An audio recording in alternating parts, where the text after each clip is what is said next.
हमने पिछली क्लास में कहां तक पढ़ लिया था? Coulomb's law in vector form. अच्छा ये बताओ, मैंने पहले जो क्वेश्चन आपको होमवर्क में दिया हुआ है ना, वो क्या डिस्कशन हो गया था क्या? पहले वाला होमवर्क का डिस्कशन नहीं हुआ ना अभी तक? लाइए पहले तो वही निकाल लें। मैंने होमवर्क दे रखा है आपको, है ना?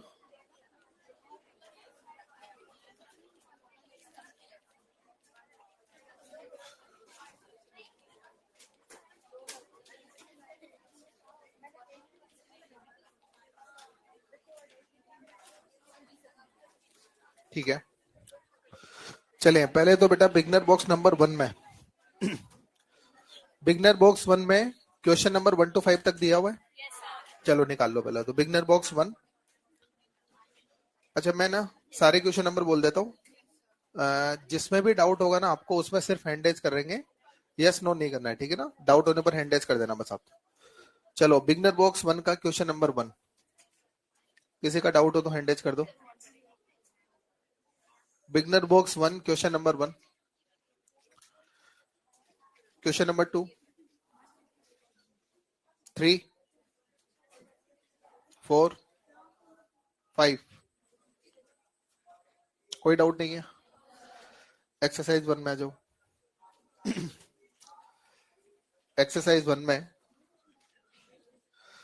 क्वेश्चन नंबर 1 एंड 2,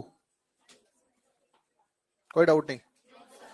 ठीक है तो फिर तो स्टार्ट करते हैं Coulomb's law in vector form. देखो पिछली क्लास में जो क्वेश्चंस हम लोगों ने किए थे ना, वो कूलम्ब्स लॉ पर किए थे, के क्यू1 क्यू2 बाई आर स्क्वायर पर करे थे। लेकिन वो जो फॉर्मूला आपने लिखा था, मतलब उसके जो न्यूमेरिकल्स आपने करे थे, उसमें ना मैग्नीट्यूड निकाला था आपने हमेशा। क्या निकाला था? और जब अपन फोर्स का मैग्नीट्यूड निकालते हैं तो मैंने आपको एक बात बताई थी कि उसमें चार्ज का साइन रखते नहीं हम लोग। चार्ज पॉजिटिव और नेगेटिव हो, उस समय कोई मतलब नहीं है, हम सिर्फ चार्ज का वैल्यू पुट करते हैं। जैसे मान लीजिए अगर आप एक प्रोटॉन एक इलेक्ट्रॉन के बीच में फोर्स अगर निकाल रहे हैं, तो आप ये जानते हैं कि इलेक्ट्रॉन का चार्ज नेगेटिव होता है, प्रोटॉन का चार्ज कैसा होता है? पॉजिटिव। तो आप वहां पर जो चार्ज का साइन रखते थे, उसमें अपने को इस बात से मतलब नहीं होता है कि चार्ज आपका इलेक्ट्रॉन है या प्रोटॉन है। आप सिर्फ वहां पर जो है चार्ज की वैल्यू को पुट करते हैं। बोलो क्लियर है? तो ऐसा करेंगे तो दो चार्ज के बीच में जो फोर्स लगता है उसका मैग्नीट्यूड मिल जाएगा। क्या मिलेगा? मैग्नीट्यूड आपको फोर्स का मिल जाता है। बोलो क्लियर है बात? अब हम लोग बात करने जा रहे हैं Coulomb's law in vector form की। आप लोग जानते हैं कि जो फोर्स होता है ये तो एक वेक्टर क्वांटिटी है। तो देखो अभी तक हमने फोर्स का सिर्फ मैग्नीट्यूड लिखा है, जब तक फोर्स की डायरेक्शन नहीं लिखेंगे तब तक उसका वेक्टर फॉर्म कंप्लीट नहीं होगा। तो चलिए फोर्स को वेक्टर फॉर्म में लिखने जा रहे हैं, मैग्नीट्यूड लिख चुके हैं, वेक्टर फॉर्म में लिखने जा रहे हैं। अच्छा एक बात बताओ, जैसे मान लो मेरे पास सपोज करें कि कोई चार्ज है Q1 और एक चार्ज मान लीजिए कि Q2 है और सेपरेशन इनके बीच में R। अच्छा अगर मैं इनके बीच का फोर्स अगर लिखना चाहूं तो फोर्स लिखवा दोगे क्या? बोलो बेटा फोर्स क्या होगा? के Q1 Q2 अपॉन में R स्क्वायर। ये तो फोर्स का मैग्नीट्यूड हो या वेक्टर फॉर्म हुआ? अच्छा मैग्नीट्यूड के साथ डायरेक्शन अटैच कर दें तो वेक्टर फॉर्म बन जाता है। तो यहाँ पर जो डायरेक्शन है वो मैंने लिख दिया आर कैप। क्या लिख दिया? तो बोलो बेटा ये फोर्स का कौन सा फॉर्म है? ये फोर्स का वेक्टर फॉर्म हो गया। यस और नो? अच्छा आप लोग ये भी जानते हैं कि जो आर कैप होता है, आर कैप जो यूनिट वेक्टर होता है ना, यूनिट वेक्टर का काम डायरेक्शन को बताने का। और आर कैप को किस तरह से लिख सकते हो? आर कैप को लिख सकते हो आप आर वेक्टर अपॉन आर। क्या आर कैप को आर वेक्टर अपॉन आर लिख दूं? तो यहां से जो एफ वेक्टर आपके पास मिलेगा, दिस विल बी के Q1 Q2 अपॉन में आर क्यूब आर वेक्टर। देखो मैंने क्या करा, यहाँ पर इस आर कैप को आर वेक्टर अपॉन आर लिख दिया। तो आर स्क्वायर पहले से था, एक आर मल्टीप्लाई होकर क्या बन गया? R cube. तो ये मेरे पास जो है ये फोर्स आ गया वेक्टर फॉर्म में। किस फॉर्म में आ गया? ये वेक्टर फॉर्म के अंदर फोर्स आ गया। तो ये वेक्टर फॉर्म हो गया न्यूटन सॉरी कूलम्ब्स लॉ का जो है कौन सा फॉर्म हो गया? ये वेक्टर फॉर्म हो गया फोर्स का। ठीक है ना? इसमें डायरेक्शन में आगे वेक्टर आ गया ना इसके अंदर। अच्छा अब एक चीज है ध्यान से सुनना, जो आर वेक्टर होता है, अच्छा इस फॉर्मूला को यूज करते समय दो बातों का ध्यान रखना। एक तो जब भी आप वेक्टर फॉर्म यूज करते हैं तो आप चार्जेज को साइन के साथ रखना है। चार्जेज को किसके साथ रखना? जब मैग्नीट्यूड आप निकाल रहे हैं फोर्स का तो उस समय तो चार्ज का साइन अपने को रखने की जरूरत नहीं होती। लेकिन अगर वेक्टर फॉर्म आप फोर्स का यूज कर रहे हैं तो उस समय पर आपको चार्ज साइन के साथ में रखना है। अगर चार्ज पॉजिटिव है तो क्यू को पॉजिटिव रखना है, और चार्ज अगर नेगेटिव है तो क्यू को नेगेटिव में रखना है। तो याद रखना बेटा इस वाले फॉर्मूला में, वेक्टर फॉर्मूला के अंदर, वेक्टर फॉर्म के अंदर Q1 Q2 हमेशा साइन के साथ रखना है। यस और नो? तो यहाँ पर Q1 and Q2 with sign. एक बात तो ये ध्यान रखनी है। ठीक है? अच्छा, दूसरी बात, यहां पर जो आर वेक्टर होता है, इस आर वेक्टर को लिखते हैं हम लोग R target minus R source. इसका मतलब अभी एग्जांपल लेके समझाता हूं मैं आपको। आर वेक्टर को लिखने का तरीका क्या रहता है? R target minus R source, ये आर वेक्टर को लिखने का अपने का तरीका रहता है, ठीक है ना। अभी इसका मतलब तो मैं आपको एक एग्जांपल लेके समझाऊंगा कि टारगेट क्या है, सोर्स क्या है, और किस तरह से आर वेक्टर को R target minus R source लिखना है, ठीक है ना। एक एग्जांपल लेके समझाऊंगा। इसके पहले एक छोटा सा क्वेश्चन लेते हैं, फिर एग्जांपल से इस R target minus R source की बात करेंगे। जैसे मैंने आपसे बोला कि मेरे पास एक हाइड्रोजन एटम है। कौन सा एटम है? आप सब लोग जानते हैं कि हाइड्रोजन एटम के जो सेंटर में न्यूक्लियस होता है, न्यूक्लियस में कौन होता है? प्रोटॉन। प्रोटॉन का चार्ज क्या? प्लस ही। इसके ऑर्बिट में कौन होता है? इलेक्ट्रॉन। अच्छा, मान लेते हैं कि इसकी जो रेडियस है वो आर है। हाइड्रोजन एटम की रेडियस क्या है? एटम की रेडियस में आर मान ली, यस और नो? अच्छा, मैं आपसे पूछ रहा हूं कि find force on electron in vector form. Find force on electron in vector form. तो वेक्टर फॉर्म में मुझे इलेक्ट्रॉन पर फोर्स को लिखना है, यस और नो? अब ध्यान से सुनिए, बताइए फोर्स का वेक्टर फॉर्म पहले तो क्या होता है? फोर्स का वेक्टर फॉर्म होता है K Q1 Q2 upon R cube, R vector, यही होता है ना। तो फोर्स का वेक्टर फॉर्म होता है K Q1 Q2 upon R cube, R vector, ये फोर्स का वेक्टर फॉर्म होता है, यस और नो? जब आप इस वाले फॉर्मूला को काम में लोगे तो Q1 और Q2 को साइन के साथ या बिना साइन? बिल्कुल, वेक्टर फॉर्म में काम कर रहे हो तो Q1 Q2 साइन के साथ रखना है। अच्छा, चार्जेस कौन कौन है? अच्छा, इलेक्ट्रॉन पर फोर्स कौन लगा रहा है? न्यूक्लियस में रखा गया प्रोटॉन। तो क्या प्रोटॉन की वजह से इलेक्ट्रॉन पर फोर्स लग रहा है? तो Q1 तो क्या लोगे? प्रोटॉन का चार्ज। Q2 क्या लोगे? तो Q1 का मतलब प्लस ही हो गया ना, और Q2 का मतलब, तो वो वैल्यूज अगर यहाँ पर रख दोगे तो बोलो फोर्स ऑन इलेक्ट्रॉन आ जाएगा। तो जो इलेक्ट्रॉन पर लगने वाला फोर्स हो जाएगा, बोलो क्या हो जाएगा? के Q1 की जगह प्लस ई, Q2 की जगह minus e divide by R cube और आर वेक्टर। बताओ बेटा इसको क्या लिख सकते हैं? Minus K e square upon में आर क्यूब आर वेक्टर। किस किस के बात समझ में आ गई? तो बस इतनी सी बात ये थी कि यहाँ पर जो चार्ज है जो अपनों को पुट करने हैं वो साइन के साथ पुट करना है, ठीक है। अगर दोनों चार्ज पॉजिटिव होते तो Q1 Q2 दोनों को मैं पॉजिटिव रखता, एक प्लस और एक माइनस है तो एक को प्लस और एक को माइनस रखा, और अगर दोनों माइनस होते तो दोनों को ही माइनस में रखता, Q1 को भी माइनस रखता। हाँ, वो मल्टीप्लाई होने पर पॉजिटिव बन जाता, वो एक अलग बात है, लेकिन चार्ज को साइन के साथ रखना है। बात समझ में आ रही? चार्ज को साइन के साथ कौन से फॉर्म में रखना है? मैग्नीट्यूड में। तो अगर आप फोर्स का मैग्नीट्यूड निकाल रहे हो तो फिर वहां पर साइन के साथ रखना नहीं है, वहां पर सिर्फ वैल्यूज को रखना है, ठीक है। कॉपी करो बेटा, ये वाली बात अब एग्जांपल लेके समझा रहा हूँ।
देखो ये लिख दिया होगा ना बेटा आपने। चलो अब एक बार बोर्ड पे देख लो आप सब लोग, है ना। सभी का ध्यान फोकस और बोर्ड पे होना चाहिए, ध्यान से देखो। अच्छा यहाँ पर आपसे बोला जाता है कि दो चार्ज हमारे पास है, एक तो 4Q और एक है Q। अच्छा इनके कोऑर्डिनेट्स आपको दे दिए बेटा आपके पास, क्या दे दिए, कोऑर्डिनेट्स दे दिए। अच्छा मैं पहले वाले चार्ज को मैं Q1 मान लूं अपनी तरफ से। मैंने क्या करा, इस 4Q को तो Q1 मान लिया और ये जो Q है उसको मैंने Q2 मान लिया, ठीक है ना। अच्छा Q1 के कोऑर्डिनेट्स क्या है, 4,5,1। Q2 के कोऑर्डिनेट्स क्या है, 1,1,1। अगर आपको किसी चार्ज के कोऑर्डिनेट देते हैं, किसी पॉइंट के कोऑर्डिनेट देते हैं, तो उसका पोजीशन वेक्टर लिखना जानते हैं क्या। कौन कौन इस Q1 का पोजीशन वेक्टर लिखवा देगा, जल्दी बोलो। Q1 का पोजीशन वेक्टर उसको R1 मान लूं मैं, तो बोलो बेटा R1 वेक्टर क्या हो जाएगा। कोऑर्डिनेट देकर पोजीशन वेक्टर लिखना जानते हैं। अगर 4,5,1 है तो ये हो जाएगा 4i plus 5j plus k। यही होगा ना। तो आपके पास R1 वेक्टर जो हो जाएगा वो हो जाएगा 4i प्लस 5j प्लस में k। अच्छा Q2 का पोजीशन वेक्टर लिखवा देंगे क्या, बताओ फटाफट से। वेरी गुड, ये होगा आई के प्लस जे के प्लस के। क्लियर है। अच्छा अब ध्यान से सुने, आपको फोर्स किस पर निकालना है, Q1 पर या Q2 पर, बोलो। आपका क्वेश्चन पढ़ो पहले तो। फोर्स कैपिटल Q पर निकालना है, और कैपिटल Q कौन है, Q1 या Q2। Q2। क्वेश्चन को पढ़ लो पहले आराम से। क्वेश्चन गलत पढ़ोगे तो आंसर भी गलत ही आएगा, क्वेश्चन सही पढ़ो आंसर सही आएगा। Q पर निकालना है ना, और Q किसको माना है मैंने, तो फोर्स मुझे Q2 पर निकालना है। फोर्स किस पर निकालना है, Q2 पर फोर्स निकालना है। ध्यान से सुने, अगर Q2 पर फोर्स निकालना है तो उसका बड़ा सिंपल सा फंडा ही है, जिस पर फोर्स निकालते हैं उसको पहले लिखते हैं, और जिसकी वजह से निकालते हैं उसको बाद में लिखते हैं। ये तो आपको पता है। फोर्स Q2 पर निकालना है तो 2 को पहले लिख रहे हैं, और 1 की वजह से निकालना है तो 1 को बाद में लिख रहे हैं। अगर मान लीजिए कि फोर्स अगर मुझे 1 पर निकालना होता तो 1 को पहले लिखता, और जिसकी वजह से निकाल रहा हूं उसको बाद में लिखता। तो फोर्स आप Q2 पर निकाल रहे इसलिए मैंने 2 को पहले लिखा, और 1 की वजह से निकाल रहे तो 1 को बाद में लिखा। बोलो क्लियर है। तो मैं यहाँ पर ये हो गया F21, और F21 का फॉर्मूला हो जाएगा, F21 का फॉर्मूला हो जाएगा आपके पास में, बोले क्या हो जाएगा, ये हो जाएगा K Q1 Q2 अपॉन में R3, और क्या हो जाएगा R वेक्टर। बोलो क्लियर है। अब इंपॉर्टेंट बात आती है कि R वेक्टर को कैसे लिखें, तो मैंने भी आपको बताया था कि R वेक्टर का मतलब होता है R target minus R source. अब सवाल आता है कि अब दो चार्ज आपके पास है, एक को मुझे सोर्स लेना है और एक को मुझे टारगेट लेना है। तो सोर्स किसको ले, टारगेट किसको ले, तो बहुत ही सिंपल है। जिस पर फोर्स निकाल रहे हो वो टारगेट है, जो लगा रहा है वो सोर्स है। यस और नो। यहाँ पर फोर्स किस पर निकाला जा रहा है, क्या Q2 पर निकाला जा रहा है, तो Q2 तो हो गया आपका टारगेट, क्या हो गया, और फोर्स कौन लगा रहा है, तो Q1 आपका हो गया सोर्स। और R वेक्टर को लिखने का तरीका रहता है R target minus R source. तो बताइए R वेक्टर को मैं R2 माइनस R1 लिखूं या R1 माइनस R2, क्या टारगेट माइनस सोर्स लिखे ना। टारगेट आपका 2 है और सोर्स आपका 1 है, तो आर वेक्टर को लिखने का तरीका रहेगा अपने पास में R2 vector minus R1 vector. ये किस किस के बाद क्लियर हो गए, बोलो बताओ। अब बताइए क्या R2 माइनस R1 कर सकते हैं, R2 ये रहा R1 ये रहा, दोनों का डिफरेंस कर दो तो बताइए बेटा क्या आ जाएगा, डायरेक्ट ही करो देखें। ये आपके पास आ जाएगा 3i प्लस 4j। क्या बोलोगे, तो R वेक्टर आ गया।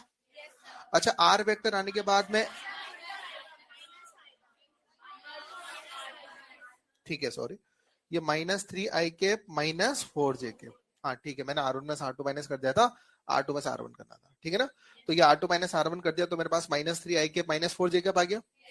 अच्छा ये आने के बाद अब R वेक्टर का मैग्नीट्यूड कौन कौन लिखा सकता है जरा बताना। अच्छा मैग्नीट्यूड तो आपको लिखना आता ही है, बोलो अंडर रूट में क्या करेंगे, अंडर रूट में -3 का स्क्वायर माइनस 4 का स्क्वायर, बोलो क्या 5 आ गया। तो देखो बेटा मेरे पास में R भी आ गया और R वेक्टर भी आ गया, तो ये जो फॉर्मूला है यहाँ पर R की जगह तो रख दो 5, R वेक्टर की जगह रख दो ये, और Q1 Q2 की जगह रख दो 4Q और Q, और साइन के साथ रखना है। यस और नो। जैसा भी साइन है वैसा रखना है, अगर प्लस है तो प्लस में रखना है और माइनस है तो माइनस में रखना है। तो बोलो कौन कौन मुझे इस Q2 पर फोर्स लिखवा देगा फाइनली, जल्दी बताओ। क्या F2 लिखवा दोगे, F21 लिखवाना है, तो बोलो F21 क्या हो जाएगा, बोलो K Q1 की जगह 4Q, Q2 की जगह Q। अच्छा साइन के साथ रखना है ना, प्लस है तो मैंने प्लस में रखा है, अगर एक हाथ माइनस में होता तो मैं माइनस में रखता। बोलो क्लियर है। डिवाइड बाई आर, आर की जगह कितना 5Q, और आर वेक्टर बोलो कितना -3i माइनस 4j। बोलो क्लियर है। तो ये आपके पास आ गया 4k² अपॉन में 125 माइनस 3i माइनस 4j। बोलो क्लियर है? तो ये आपके पास फाइनल फोर्स आ गया। किस पर आया ये? क्यू पर। क्यू पर लगने वाला फोर्स वेक्टर फॉर्म में लिख दिया बेटा आपने। क्लियर है? कोई कंफ्यूजन किसी को इसमें? लिख दो इसको।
चलिए बेटा, अब एक और कॉन्सेप्ट सीखते हैं यहाँ पर। ध्यान से सुने। अच्छा, ये तो फोर्स को ना वेक्टर फॉर्म में लिखना सीख लिया हम लोगों ने, ठीक है ना? अब फोर्स की डायरेक्शन किस तरह से ड्रॉ करते हैं एक बार वो भी देख लो। अच्छा, जैसे मान लीजिए कि मेरे पास सपोज करे कि कोई चार्ज है Q1, है ना? और इस Q1 को सपोज मैंने मान लिया प्लस का 1 कूलम, और एक और चार्ज है मान लीजिए मेरे पास में Q2, और Q2 को मान लिया जी मैंने 10 कूलम। ठीक है? पहला फोर्स क्या है? 1 कूलम। कुछ नहीं कहा जा रहा तो प्लस 1 कूलम है, बाई डिफॉल्ट मानते हैं आप लोग। दूसरा चार्ज जो है वो 10 कूलम, कुछ नहीं कहा जा रहा तो ये भी प्लस में 10 कूलम है। ठीक है? अच्छा, इनके बीच का जो सेपरेशन है मैं 1 मीटर मान लेता हूँ। क्या मान लेता हूँ? 1 मीटर मान लेता हूँ। बोलो क्लियर है? अच्छा, अब मैं आपसे एक सवाल पूछता हूँ, पहले तो बताना कि Q1 पर फोर्स ज्यादा लग रहा है कि Q2 पर? बताओ, Q1 पर ज्यादा है या Q2 पर? क्या Q1 पर ज्यादा है? आप बताओ यार मेरे को। तो अब कुछ बच्चे Q1 पर, कुछ Q2 पर, कुछ सेम ऐसा बोल रहे हैं। एक काम करते हैं, अपन वोटिंग कर लेते हैं। चलो, फोर्स Q1 पर ज्यादा है ऐसा कौन मान रहे हैं? देखो, जैसा आप सोच रहे हैं वैसा आंसर करना, तो मैं सिखा पाऊंगा आपको। Q1 पर ज्यादा फोर्स है, ये कौन मान रहा है? हाँ, आपके मन में जो भी आंसर है उसके अकॉर्डिंग हैंडेज करो। आप लोग दूसरों का देख के आंसर नहीं करना, प्रॉपर हैंडेज करो ताकि देखे कौन कौन Q1 पर मान रहा है फोर्स ज्यादा। Q1 पर फोर्स ज्यादा ऐसा कौन मान रहा है? Q2 पर ज्यादा है। हैंडेज करो, प्रॉपर हैंडेज करो यार, जो जो मान रहा है। Q2 पर फोर्स ज्यादा है, हैंडेज करो Q2 वाला। और दोनों पर बराबर है। ठीक है? ग्रेविटेशन से रिलेट कर लेते हैं अपन। एक मास है मान लीजिए कि 10 ग्राम का, दूसरा मास मान लीजिए है कि 5 ग्राम का। बताइए किन के बीच, मतलब M1 पर फोर्स ज्यादा है कि M2 पर? दोनों पर सेम ही तो होता है। यस और नो? अगर देखो, अगर आप इस पर फोर्स निकालोगे ना तो फॉर्मूला वही होता है G m1m2/r²। तो इस पर लगने वाला फोर्स हो जाएगा G m1 की जगह 10, M2 की जगह 5 डिवाइड बाई r²।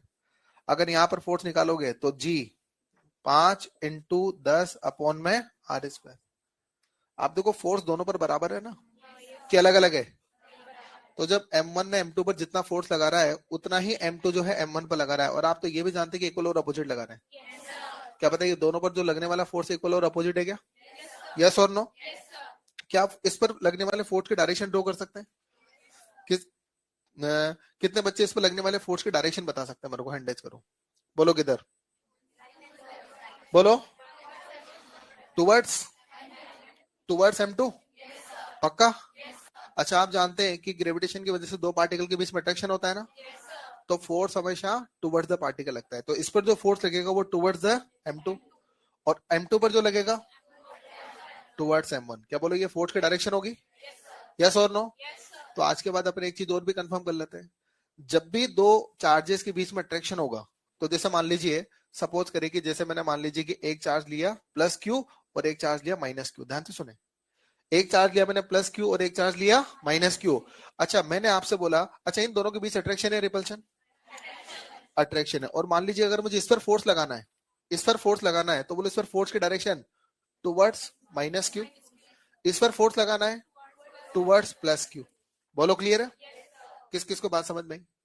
जैसा आपने यहाँ पर बोला ना कि M1 पर लगेगा टुवर्ड्स M2 और M2 पर लगेगा टुवर्ड्स M1 क्योंकि अट्रैक्शन है, तो वही चीज यहाँ पर हो जाएगी।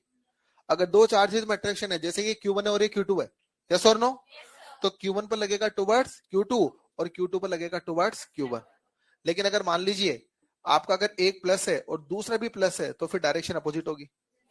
अब की बार फोर्स अट्रैक्शन है रिपल्शन, तो अब की बार टुवर्ड्स लगेगा या अवे लगेगा, अवे लगेगा, तो बोलो इस पर लगने वाला फोर्स, अगर ये Q1 है और ये Q2 है, तो अट्रैक्शन के केस में आप बोलते हो कि Q1 पर टुवर्ड्स Q2 लगेगा और Q2 पर टुवर्ड्स Q1 लगेगा, ये तो तब बोलते हो जब अट्रैक्शन होता है। तो रिपल्शन में क्या इसका उल्टा बोल दोगे ना, तो रिपल्शन में टुवर्ड्स लगेगा अवे लगेगा, तो बोलो Q1 पर लगने वाला फोर्स अवे फ्रॉम Q2 और Q2 पर लगने वाला अवे फ्रॉम Q1। किस किस की बात समझ में आई? अच्छा एक तरीका तो ये हो गया, मैं एक और तरीके से समझा देता हूँ इस बात को, यस और नो। जैसे मान लीजिए कि आपको Q1 पर लगने वाला फोर्स चाहिए, जैसे आपको Q2 पर चाहिए। अच्छा ये बात तो मुझे समझ में आती है कि रिपल्शन है ना, तो टुवर्ड्स चार्जेस या अवे, तो बोलो Q2 पर जो लगेगा टुवर्ड्स Q1 या अवे फ्रॉम द Q1, तो किस डायरेक्शन में लगेगा। चलो ठीक है, एक तरीका तो ये हो गया, अगर आपको ऐसे अच्छा लगता है तो ऐसे कर लो, एक और तरीका मैं दे देता हूँ ताकि फोर्स के डायरेक्शन अपनी कभी गलत नहीं बने। देखो सबसे पहले तो क्या करना है, जिस चार्ज पर अपने को फोर्स निकालना है उस चार्ज पर जाके बैठना है। अगर आप Q1 पर निकालना चाह रहे हो तो Q1 पर बैठ जाओ, और Q2 पर निकालना चाह रहे हो तो Q2 पर बैठ जाओ। मुझे फोर्स अभी Q2 पर निकालना है, तो मैं क्या करूंगा, Q2 पर जाकर बैठ गया। अब Q2 पर बैठने के बाद ये देखना है कि यार ये Q1 क्या चाहता है, अट्रैक्ट करना चाहता है कि रिपेल करना चाहता है। अगर अट्रैक्ट करना चाहे तो हम उसकी तरफ जाएंगे, और रिपेल करेगा तो उससे दूर जाएंगे। भाई सिंपल सी बात है ना, कि कोई बॉडी अगर अपने को अट्रैक्ट कर रही है तो उसकी तरफ जा रहा है, और कोई रिपेल कर रहा है तो उसे दूर भागना है। तो आपको जिस पर फोर्स निकालना है पहले तो वहां जाके बैठना है, उसके बाद ही डिसाइड करेंगे कि पास जाएंगे कि दूर भागेंगे। अगर कोई अपने को अट्रैक्ट कर रहा है तो उसके पास जाएंगे, और कोई रिपेल कर रहा है तो उसे दूर भागेंगे, यस और नो। तो जैसे मैं Q2 पर बैठ गया, तो बताओ Q1 क्या चाहता है, अट्रैक्ट करना रिपेल करना, तो अपन Q1 की तरफ जाएंगे या दूर जाएंगे। तो इस तरह से ये फोर्स की डायरेक्शन बन गई। तो बोलो ये फोर्स किस पर है, 2 पर, किसका, 1 का। बोलो क्लियर है। ये दो तरीके हो गए, एक तो जो आप अवे और टुवर्ड्स कर रहे थे वैसे भी कर जाएंगे, और दूसरा इस तरह से भी कर लेंगे। अच्छा मान लो अगर मुझे इस पर फोर्स निकालना होता तो मैं क्या करता, इस पर जाकर बैठता, Q1 पर जाकर बैठता, और फिर देखता कि Q2 क्या चाहता है। Q2 क्या चाहता है, बुलाना या भगाना, भगाना। रिपल्शन का मतलब भगाना और अट्रैक्शन का मतलब बुलाना। तो बोलो Q1 क्या चाहता है, बुलाना या भगाना। Q2 इसको भगाना चाहता है, तो भगाना चाहता है तो ये इससे दूर भागेगा, यस और नो। तो बोलो ये फोर्स किस पर है, 1 पर, किसके कारण, 2 पर, यस और नो। तो अगर मैं यहां से अगर F12 निकालना चाहूं तो बोलो F12 क्या हो जाएगा, K इंटू 1, बोलो K into 1 into 10 divide by 1 का स्क्वायर। अच्छा अगर मैं F21 अगर लिखना चाहूं तो K into 10 into 1 divide by 1 का स्क्वायर, यस और नो। तो बताइए यहाँ पर F12 और F21 दोनों की वैल्यू सेम है कि अलग है, दोनों की वैल्यू सेम है। अच्छा साथ साथ ये डायग्राम आपको बता रहे कि फोर्स की डायरेक्शन अपोजिट है क्या। अच्छा मैग्नीट्यूड दोनों का सेम है लेकिन डायरेक्शन एक दूसरे की अपोजिट है। तो बोलो मैं F12 को माइनस F21 के बराबर लिख सकता हूं क्या। तो यहां से मुझे एक और बात पता चली कि दो चार्जेस एक दूसरे पर इक्वल फोर्स लगाते हैं और अपोजिट लगाते हैं। दो चार्जेस एक दूसरे पर इक्वल और अपोजिट फोर्स लगाते हैं, मतलब इसका मतलब ये हुआ कि 1 कूलाम ने 10 कूलाम पर जितना फोर्स लगा रखा है ना, 10 ने भी 1 पर उतना ही फोर्स लगा रखा है। ये मत सोचना सर ये छोटा है तो कम लगाएगा ना, बड़ा है तो ज्यादा लगाएगा ना, क्योंकि फोर्स जो लगता है वो म्यूचुअल इंटेक्शन से लगता है। फोर्स किससे लगता है, तो जब कोई काम म्यूचुअल इंटरेक्शन से होता है तो ये दोनों एक दूसरे पर इक्वल और अपोजिट फोर्स लगाएंगे। ये इस पर जितना फोर्स लगा रहा है ये भी उस पर उतना ही फोर्स लगा रहा है, तो दो चार्जेस के बीच में लगने वाला फोर्स म्यूचुअल इंटरेक्शन से लगता है तो फोर्स इक्वल लगता है और साथ ही साथ अपोजिट भी लगता है। ये बात आपको ध्यान रखनी है। बोलो क्लियर है? जैसे मैं बोलूं एक चार्ज क्यू और एक चार्ज 10 क्यू, बताओ किस पर ज्यादा फोर्स है? दोनों पर सेम फोर्स है, यस और नो? जितना क्यू ने 10 क्यू पर लगाया उतना ही 10 क्यू ने क्यू पर लगाया, और फोर्स की डायरेक्शन जो है इक्वल और अपोजिट होगी। देखो ना, फोर्स की डायरेक्शन कैसी, इक्वल और फोर्स अगर इक्वल और अपोजिट लग रहे हैं तो अपन ये बोल सकते हैं कि न्यूटन के एक्शन रिएक्शन लॉ को फॉलो कर रहे हैं। तो यहाँ से अपने को एक और बात पता चल रही है कि जो कूलम्स लॉ होता है वो न्यूटन के एक्शन रिएक्शन लॉ को फॉलो करता है। दो चार्जेस के बीच में लगने वाला जो इलेक्ट्रिक फोर्स होता है वो एक्शन रिएक्शन लॉ को फॉलो करता है। एक्शन रिएक्शन लॉ को फॉलो करने का मतलब दो बॉडीज पर जो फोर्स लगता है वो एक दूसरे के इक्वल और अपोजिट लगता है। किस किस की बात समझ में आ गई? कोई कंफ्यूजन इसमें? अच्छा, एक और बात है यहाँ पर कि दो चार्जेस के बीच में जो सॉरी, दो चार्जेस के बीच में जो फोर्स लगता है वो नेबरिंग चार्ज की प्रेजेंस से इफेक्ट नहीं होता है। दो सेम चीज आप ग्रेविटेशन में पढ़े हो ना, दो मास के बीच में लगने वाला फोर्स नेबरिंग मास से इफेक्ट। अच्छा, नेबरिंग मास से फिर क्या इफेक्ट होता है? Net force. क्या होता है? मैं समझा देता हूँ इस पॉइंट को भी। देखो, जैसे मान लीजिए कि मेरे पास सपोज ये 1 गुलाम है और यहाँ पर 10 गुलाम है, यस और नो? मान लीजिए कि 1 गुलाम, मान लीजिए कि इस 1 गुलाम पर 10 गुलाम की वजह से लगने वाला फोर्स एफ है। इस 1 गुलाम पर 10 गुलाम ने कितना लगा दिया? F force. तो इस 1 गुलाम पर एफ कौन लगा रहा है? 10 गुलाम लगा रहा है, यस और नो?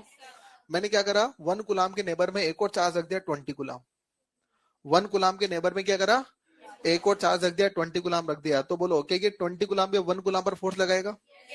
तो इस नेबर चार्ज के आने से इस पर एक और फोर्स लगेगा, लेकिन इसका जो फोर्स लग रहा था वो अभी भी अनचेंज होगा। बात समझे? अच्छा, 10 गुलाम पहले क्या लगा रहा था? एफ। इसको रखने के बाद भी 10 गुलाम क्या लगाएगा? तो फिर इस पर क्या बदला? Net force. हाँ, पहले तो सिर्फ अकेला एफ लगा रहा था तो नेट एफ ही था। अब ये भी अगर कुछ फोर्स लगाएगा ना तो इसका जो फोर्स है और इसका जो फोर्स है, इन दोनों का रिजल्टेंट जो होगा वो इस पर नेट फोर्स होगा। तो बताइए, दो चार्जेस के बीच में लगने वाला फोर्स क्या नेबरिंग चार्ज के प्रेजेंस पर डिपेंड करता है? नेबरिंग चार्ज के प्रेजेंस पर डिपेंड। जैसे 10 गुलाम अगर एफ लगा रहा था तो 20 को रख दोगे तो भी 10 गुलाम की वजह से इस पर लगने वाला फोर्स एफ ही होगा। तो फिर 20 गुलाम के आने से क्या चेंज होगा? नेट फोर्स चेंज हो जाएगा। तो 20 गुलाम के आने से 1 गुलाम पर लगने वाला नेट फोर्स इफेक्ट होगा। बाकी इन दोनों के बीच में जो लगने वाला फोर्स है वो 10 गुलाम के आने 20 के आने से इफेक्ट नहीं होगा। क्लियर है बेटा? चलो, तो नोट लगा के बातें लिखते हैं। लिखे नोट में फर्स्ट पॉइंट लिखे, नोट में फर्स्ट पॉइंट लिख दें, Coulomb force between two charges, Coulomb force between two charges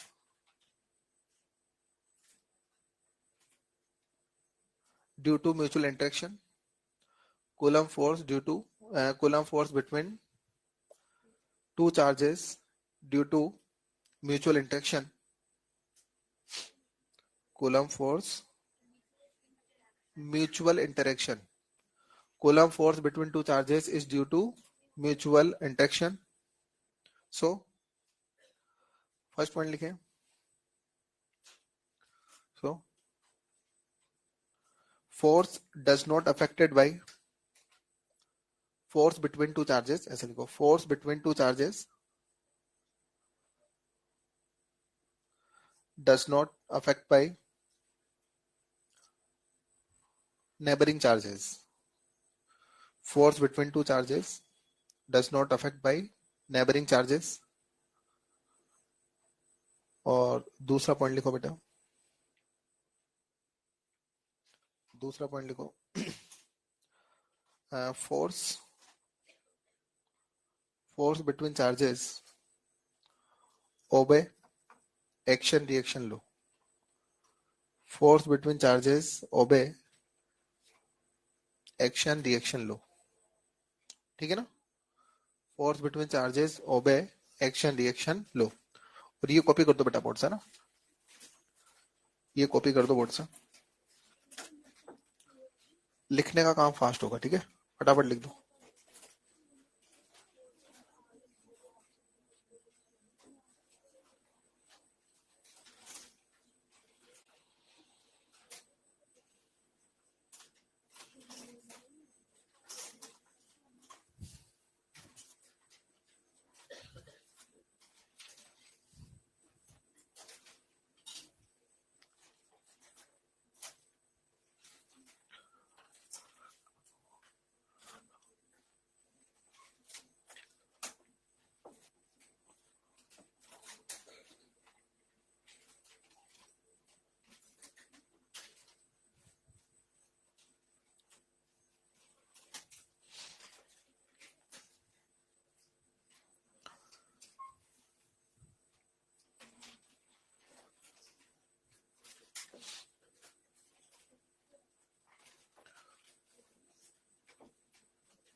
हो गया बेटा।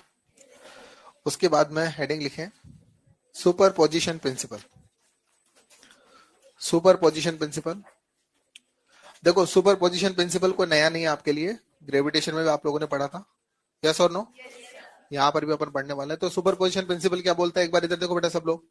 सुपर पोजिशन प्रिंसिपल बोलता है कि जैसे मान लीजिए कि मेरे पास सपोज करिए कि एक चार्ज क्यू नोट है, उसके पास में मान लीजिए कि एक Q1 चार्ज, एक Q2 चार्ज, एक Q3 चार्ज, ऐसे मान लीजिए कि n चार्जेस उसके पास रखे। क्यू नोट के पास में कितने चार्ज हैं? Q1 भी है, Q2 भी है, Q3 भी है, Q4 है, वैसे Qn तक के चार्जेस इसके पास रखे हैं। अब मैं आपसे बोलना चाहता हूँ कि यार बताओ क्यू नोट पर फोर्स कौन कौन लगा रहा है? सारे लगा रहे हैं। बस खुद पर नहीं लगाएगा, क्यू नोट का फोर्स खुद पर नहीं लगेगा, इसके आसपास जो भी चार्जेस रखे हैं Q1 हो, Q2 हो, Q3, ये सारे मिलकर क्यू नोट पर फोर्स लगा रहे हैं, यस और नो? तो देखो क्यू नोट पर Q1 का भी फोर्स है, मान लो F1 है, क्यू नोट पर Q2 का भी फोर्स है, Q2 का फोर्स मान लो F2 है, Q3 का F3 है, वैसे Qn का कितना है? Fn। मैंने बोला कि यार नेट फोर्स बताओ मुझे Qn पर, क्यू नोट पर फोर्स बताओ क्या होगा? अगर आपको क्यू नोट पर नेट फोर्स चाहिए तो क्या करोगे? इन सभी चार्जेस की वजह से जो भी इंडिविजुअल फोर्स लग रहा है उन सभी फोर्सेज का वेक्टर सम कर लोगे, क्योंकि फोर्स एक वेक्टर क्वांटिटी ना, तो डायरेक्ट जोड़ते हैं वेक्टर एडिशन करते हैं। जब भी नेट फोर्स निकाला है तो फोर्सेज को डायरेक्ट नहीं जोड़ते, फोर्सेज का वेक्टर एडिशन करते हैं। तो अगर मैं किसी पर्टिकुलर चार्जेस पर नेट फोर्स अगर निकालना चाहता हूं तो मैं क्या करता हूं, उसके आसपास जितने भी चार्जेस, उसके नेबरिंग जितने भी चार्जेस है, पहले उसका इंडिविजुअल फोर्स निकालकर उन सभी फोर्सेज का क्या मैं वेक्टर सम कर लेता हूं। तो ऐसा करेंगे तो उस पर क्या आ जाएगा? नेट फोर्स आ जाएगा। इसी को बोलते हैं सुपरपोजिशन प्रिंसिपल। क्या बोलते हैं? लिखिए बेटा, स्टेटमेंट लिखिए इसमें, सुपरपोजिशन प्रिंसिपल में लिखे, लिखे force on a charged particle,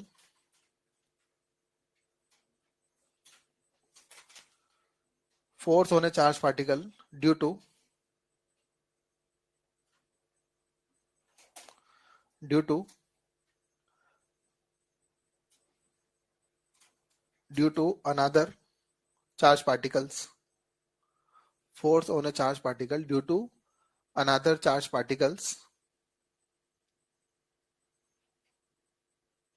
due to another charged particle is vector sum of the forces, vector sum of the forces exerted on it, vector sum of the forces exerted on it by all other charges, vector sum of the forces exerted on it by all other charges। ठीक है बेटा? तो बताइए, अगर जैसे मुझे किसी particle पर नेट फोर्स अगर लिखना है, तो जैसे अगर एफ नेट को अगर मैं लिखना चाहूं तो बोलो बेटा, एफ नेट को मैं क्या लिख सकता हूं? एफ नेट को मैं लिख सकता हूं F1 plus F2 plus F3 dot dot Fn। तो ये नेट फोर्स लिखने का तरीका हो गया। सॉरी, तो ये नेट फोर्स को लिखने का फॉर्मूला हो गया F1 plus F2 plus F3 dot dot Fn। बोलो क्लियर है? तो बताइए, अगर मुझे किसी चार्ज पार्टिकल पर नेट फोर्स अगर निकालना है तो मैं क्या करूंगा, उसके आसपास जो भी चार्जेस है पहले तो उन सबका फोर्स निकाल लूंगा, और उन सबका फोर्सेज निकालकर उन सभी के फोर्स का क्या करूंगा? वेक्टर एडिशन कर दूंगा। तो क्या नेट फोर्स आ जाएगा? तो अब मैं क्या करने वाला हूं, अब जो अपन सवाल लेने वाले हैं उसके अंदर यही करने वाले हैं, मैं कोई चार्ज रख दूंगा, उसके आसपास दो तीन चार्ज आपको दे दूंगा, और मैं बोलूंगा कि यार बताओ इस पर नेट फोर्स बताओ। तो आप क्या करेंगे? इंडिविजुअल चार्जेस का फोर्स निकाल लेंगे पहले तो, और फिर उनके फोर्स का वेक्टर सम करेंगे, और वेक्टर सम करेंगे तो वेक्टर एडिशन आना चाहिए आपको। और मैंने पिछली क्लास में बोला था कि वेक्टर एडिशन पढ़ के आना। कितने बच्चे वेक्टर एडिशन को पढ़ के आए? क्लियर है? चलो इसको लिखो एक बार, वेक्टर एडिशन को मैं रिकॉल करवा देता हूं। आप लोग पढ़ के आए होंगे, बढ़िया बात है, लेकिन फिर भी मैं एक बार रिकॉल कर देता हूं। ठीक है? तो जिन बच्चों को नहीं आता एक बार देख लेना, समझ लेना बेटा। जिनको आता है बहुत बढ़िया है, नहीं आता तो समझ लें आप एक बार। ठीक है? तो थोड़ा सा वेक्टर एडिशन के जो इंपॉर्टेंट पॉइंट्स है वो लिखवा देता हूं मैं आपको। वैसे तो आप लोग जानते होंगे, फिर भी मैं वेक्टर एडिशन के कुछ इंपॉर्टेंट पॉइंट लिखा देता हूं, क्योंकि अब इस पूरे चैप्टर में वेक्टर एडिशन बार बार काम आएगा आपके। देखो वेक्टर एडिशन पर बात करने जा रहे हैं, एक बार आप सब लोग इधर देखो। जैसे मान लीजिए हमारे पास एक फोर्स है F1, और एक फोर्स मान लीजिए कि हमारे पास है F2, और दोनों के बीच में एंगल है थीटा। एक F1 है और एक F2 है, दोनों के बीच में एंगल कितना है? थीटा। तो बताइए दोनों का नेट फोर्स लिखवा सकते हैं? कौन कौन दोनों का नेट फोर्स लिखवा देगा, जल्दी बताएं। बोलो, एफ नेट को क्या लिखें? एफ नेट को लिखेंगे under root of F1 square plus F2 square plus 2 F1 F2 cos theta. कैसे लिखते हैं ना, जहां पर F1 और F2 तो फोर्स के मैग्नीट्यूड हो गए और थीटा दोनों फोर्स के बीच का एंगल हो गया। बोलो क्लियर है? इसमें आपने स्पेशल केसेस भी लिए होंगे, स्पेशल केसेस लिए होंगे। देखो, पहला केस लिया होगा कि अगर थीटा 0 डिग्री है, अगर दो फोर्स के बीच में अगर 0 डिग्री एंगल है, मतलब दोनों फोर्स अगर एक ही डायरेक्शन में, तो बताइए उस केस में जो एफ नेट था, बोलो क्या था बेटा? F1 plus F2। बोलो क्लियर? अच्छा, दूसरी बात, अगर मान लीजिए कि थीटा 90 डिग्री था, तो बोलो एफ नेट आपने क्या लिखा था? जो एफ नेट आपने लिखा था वो under root F1 square plus F2 square. बोलो क्लियर है? अच्छा, तीसरा स्पेशल केस आपने लिया होगा कि थीटा बराबर 180 डिग्री, मतलब दोनों फोर्स अगर एक दूसरे के अपोजिट है, तो बता बेटा उस केस में बोलो एफ नेट क्या लिखते थे? F1 difference F2। माइनस नहीं लिख रहा मैं, ये साइन माइनस का कि डिफरेंस का है, और डिफरेंस का मतलब होता है bigger minus smaller. F1 F2 में से जो भी बड़ा होगा उसमें से छोटा माइनस करना है। जरूरी नहीं कि F1 माइनस F2 हो, अगर F2 बड़ा हुआ है तो फिर F2 माइनस F1 करेंगे, और F1 बड़ा हो तो F1 माइनस, तो F1 डिफरेंस F2 का मतलब होता है बिगर माइनस स्मॉलर। ये अब तो आप जानते हैं ना, वेक्टर में पढ़ के आए ना आप लोग, तो ये अपने पास हो गया। अच्छा, मान लीजिए एक और बात है, आपने ये भी पढ़ा होगा, इफ F1 और F2 दोनों बराबर है और दोनों की वैल्यू मान लो F है, अगर मैग्नीट्यूड दोनों का सेम है, तो उस केस में आपने स्पेशल केस पढ़े होंगे। तो बताइए उस केस में जो एफ नेट होगा, बोलो उसका फॉर्मूला क्या था? 2F, क्या 2F cos थीटा बाई 2। अब इसमें भी देखो, थीटा बराबर अगर मान लीजिए 60 डिग्री है, थीटा बराबर 60 डिग्री है, तो बोलो एफ नेट इज √3F। दूसरा केस आपने थीटा बराबर 90 के लिए पढ़ा होगा, तो बोलो उस केस में जो एफ नेट होगा वो क्या, बोलो √2F था। और तीसरा केस अगर थीटा बराबर 180 सॉरी 120 है, तो थीटा बराबर अगर 120 है, तो बताओ उस केस में जो एफ नेट होगा वो एफ होगा। किस किस को याद है ये बात? बोलो क्लियर है? अच्छा, एक और चीज, जब मैग्नीट्यूड सेम होता है तो रिजल्टेंट एंगल बाइसेक्टर पे होता है, जानते हैं ना आप लोग? जैसे मान लीजिए कि ये भी एफ है और ये भी एफ है, बोलो क्लियर है? और दोनों के बीच का एंगल मान लीजिए कितना है? थीटा।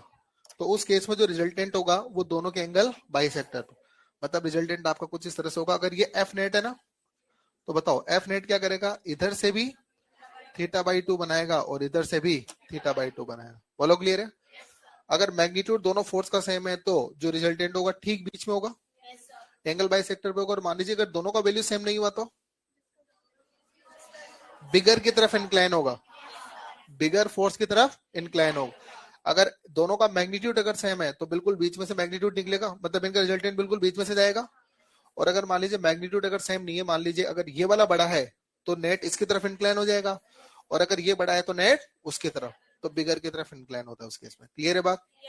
लिख दो आप ये बात, इतनी जानकारी अपने को काम आएगी क्वेश्चंस करने में। लिख दो फटाफट से इसको।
चलिए, अब कुछ क्वेश्चन मैं करूंगा पहले आपको, फिर उसके बाद आपको करने के देंगे, ठीक है?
चले बेटा एक बार सब लोग बोर्ड पे देखें पहले तो, है ना। देखो क्वेश्चन आपसे बोलना चाह रहा है कि पहले, अब ध्यान से सुनो बेटा, छोटी छोटी बातें पहले वो सीख लो। डायग्राम बढ़िया बना देते।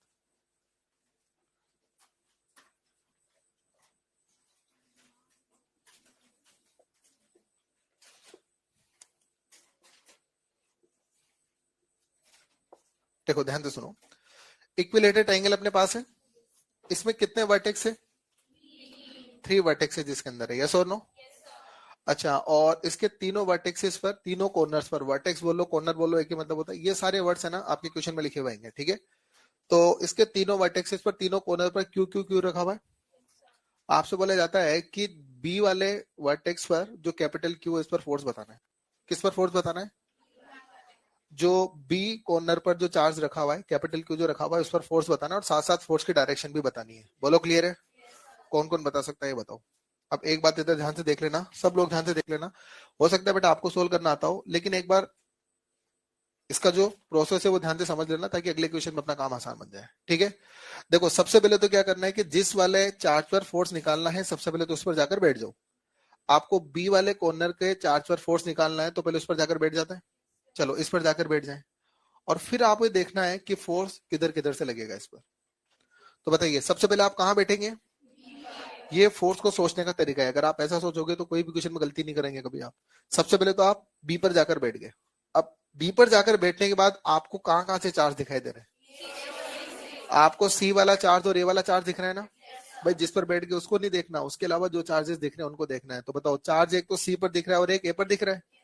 तो एक फोर्स तो सी पर वाले जो सी वाला चार्ज है उसका कारण लगेगा, एक फोर्स ए वाले चार्ज का लगेगा, यस और नो?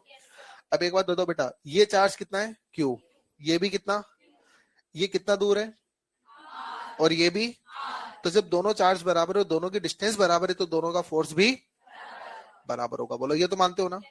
अगर ये सी वाला चार्ज अगर एफ फोर्स लगा रहा है तो ए वाला चार्ज भी एफ फोर्स लगा रहा होगा। ये बात तो क्लियर होगी। रही बात डायरेक्शन की, तो डायरेक्शन तो अपन देख लेंगे। डायरेक्शन कैसे देखेंगे? सबसे इंपॉर्टेंट है यहाँ पर डायरेक्शन। बच्चे अधिकतर डायरेक्शन में गलती करते हैं, मैं बोल रहा हूँ यहाँ पर। तो पूरा फोकस, पूरा टेंशन आपका बोर्ड की तरफ होना चाहिए। देखो आप बी पर बैठे हैं, आप पर एक फोर्स लग रहा है सी से और एक फोर्स लग रहा है ए से। बताओ ये सी वाला चार्ज आपको क्या कर रहा है? बोलो। रिपेल। मतलब अगर इसको देसी में बोले तो ये मतलब पास बुला रहा है कि दूर भगा रहा है? दूर भगा रहा है। तो बताओ फोर्स इस पर बनाना है ना। तो इस पर फोर्स इसकी तरफ बनाना है कि दूर बनाना है? तो बोलो इस पर लगने वाला फोर्स इधर होगा। क्या फोर्स इधर होगा? इसके अपोजिट होगा।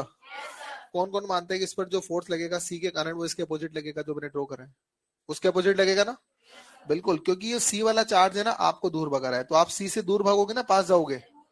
तो इसकी वजह से इस पर जो फोर्स है इस डायरेक्शन में लगेगा, और ये फोर्स कितना है? एफ। बोलो कौन कौन एफ की वैल्यू लिखवा रहा है, जल्दी बताइए। एफ की वैल्यू कौन कौन लिखा रहा है? बोलो इन दोनों चार्जेस के बीच में फोर्स एफ है ना। अब एक बात सुने, डायरेक्शन तो मैं यहाँ ड्रॉ कर चुका हूँ, मुझे सिर्फ अब फोर्स का मैग्नीट्यूड लिखना है। अब मैग्नीट्यूड जब लिखते हैं तो आपको पता है ना चार्ज का साइन नहीं लेते। डायरेक्शन आप फोर्स की दिखा चुके हैं डायग्राम में, तो अब आपको फोर्स का क्या लिखना है? वेक्टर फॉर्म या मैग्नीट्यूड? तो फोर्स का मैग्नीट्यूड लिखना है, और फोर्स का जब मैग्नीट्यूड लिखते हैं तो डायरेक्शन लिखते हैं क्या छोड़ देते हैं? तो बताओ कौन कौन एफ की वैल्यू लिखा रहा है, जल्दी बोलो। एफ की वैल्यू आपके पास हो जाएगी के Q one into Q two, तो Q square divide by R square. तो ये बी पर फोर्स है सी के कारण, यस और नो? अच्छा बी पर दूसरा फोर्स कौन लगा रहा है? ए। तो बोलो अब बी पर फोर्स देखना है ए के कारण, तो बोलो ये चार्ज जिसको बुला रहा है भगा रहा है? भगा रहा है ना। ये इधर जाएगा, इधर जाएगा, तो इस पर फोर्स इधर की तरफ होगा, और ये भी फोर्स क्या होगा? एफ। बताइए ये एंगल कितना है? तो ये एंगल भी। तो बताओ इस सी वाले, इस बी वाले चार्ज पर जो फोर्स लग रहा है वो क्या दो तरफ फोर्स लग रहा है? एफ और एफ, और इनके बीच में एंगल कितना है? तो बताइए नेट फोर्स कौन कौन लिखा सकता है, जल्दी बोलो। नेट फोर्स क्या एफ और एफ का नेट √3f होगा? अगर इक्वल मैग्नीट्यूड के फोर्स होते हैं और 60 एंगल पर होता है तो इनका नेट कितना होता है? तो बताओ नेट फोर्स क्या होगा? √3f। बोलो क्लियर है? ये किस किस के बात समझ में आएंगे। तो नेट फोर्स इज √3f, और एफ की वैल्यू बोलो क्या है? एफ की वैल्यू है K q square upon R square. अच्छा मैंने ये सवाल क्यू और आर के टर्म में दिया है ना, मैं आपको ये सवाल क्यू की वैल्यू और आर की वैल्यू देकर भी पूछ सकता हूँ। मैं आपसे बोल सकता हूँ कि चार्ज की वैल्यू इतने कूलाम है, तो चार्ज की वैल्यू में दे दूंगा, डिस्टेंस इतना सेंटीमीटर है, आपको डिस्टेंस दे दूंगा, और फिर फोर्स की वैल्यू पूछ लूंगा। तो बोलो क्या सोल्व कर दोगे? के की जगह रखोगे 9 × 10⁻⁹, क्यू और आर की जो भी वैल्यू दूंगा वो आप यहाँ पर रखे और फोर्स को कैलकुलेट कर लोगे। किस किस की बात समझ में आएगी बोलो? कोई कंफ्यूजन है? चलो फोर्स का वैल्यू तो निकाल दिया मैंने, अब फोर्स का डायरेक्शन की बात कर रहे हैं।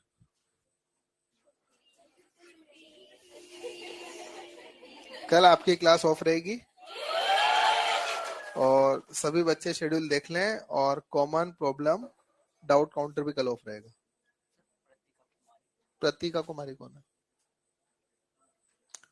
प्रतीका, इधर देखें बेटा बाकी लोग। अच्छा तो ये फोर्स आपने निकाल दिया ना, तो बोलो फोर्स कितना है, √3 k² अपॉन में r²। बोलो फोर्स हो गया। अच्छा फोर्स की डायरेक्शन निकालनी। अभी मैंने आपको बताया था कि जब फोर्स इक्वल मैग्नीट्यूड के होते हैं तो रिजल्टेंट बिल्कुल बीच में होता है, एंगल बाई सेक्टर पे होता है। तो देखो बेटा एफ और एफ का जो रिजल्टेंट होगा वो क्या बिल्कुल बीच में होगा ना? तो देखो ये दोनों का रिजल्टेंट होगा, तो बोलो ये क्या हो गया, एफ नेट रिजल्टेंट हो गया। और अगर इस रिजल्टेंट को आप पीछे बढ़ाओगे तो ये रिजल्टेंट किसके परपेंडिकुलर है? एसी के परपेंडिकुलर है। यस और नो? तो बताइए, ये तो आपने फोर्स का वैल्यू निकाल दिया, अब फोर्स की डायरेक्शन की बात कर रहे हैं। तो बोलो फोर्स की डायरेक्शन अगर अपन निकालना चाहें तो क्या बोलेंगे?